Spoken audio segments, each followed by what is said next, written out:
ఇకపై ఖుషీకి నేనే అమ్మని.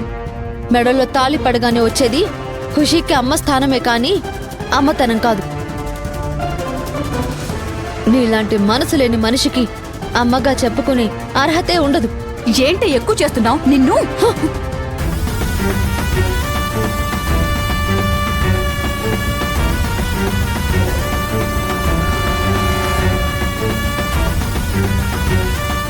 నువ్వు నా మీద చెయ్యెత్తిన భరిస్తాను కాని ఇంకోసారి ఖుషీ మీద చెయ్యెత్తావంటే ఎక్కడున్నా వచ్చి నీ చెయ్యి విరిచేస్తాను.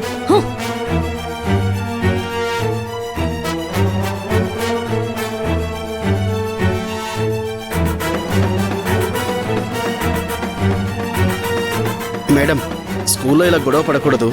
పిల్లలు పేరెంట్స్ అందరూ మిమ్మల్నే చూస్తున్నారు. దయచేసి వెళ్ళిపోండి మేడం, ప్లీజ్.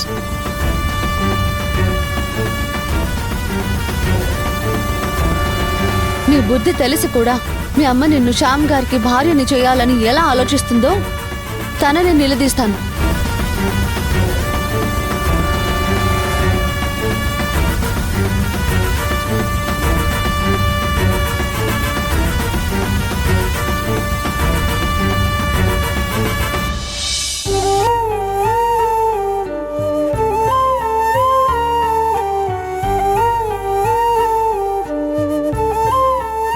రారా.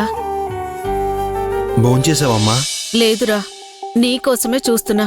రా, వడ్డిస్తాను.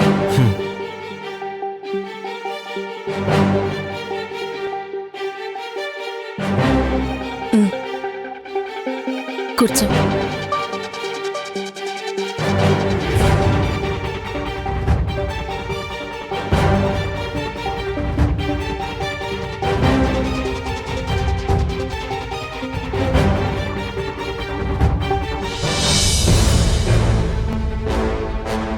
శ్యామ్ గారింటికి కేర్ టేకర్గా వెళ్ళినప్పుడు అమ్మలాగా ఖుషీని నమ్మించడం కోసం రాధే మెడలో తాళి వేసుకుంది, అంతే.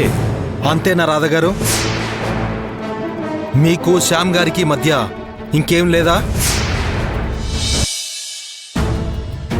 నేను అడిగిన ప్రశ్నలన్నింటికీ బలరాం గారు, నాగవల్లి గారు సమాధానం చెప్పారే తప్ప రాధగారు నోరు విప్పి ఒక్క మాట కూడా మాట్లాడలేదేంటి? నేను తనని తప్పు పట్టానని ఫీల్ అయి ఉంటారా? లేక నిజంగానే? చచా, నేనేంటి ఇలా ఆలోచిస్తున్నాను? రాధగారు మోసం చేసే మనిషి కాదు. నేనే వాళ్ళని అనవసరంగా నిలదీసినట్టుగా మాట్లాడి కంగారు పెట్టినట్టున్నాను.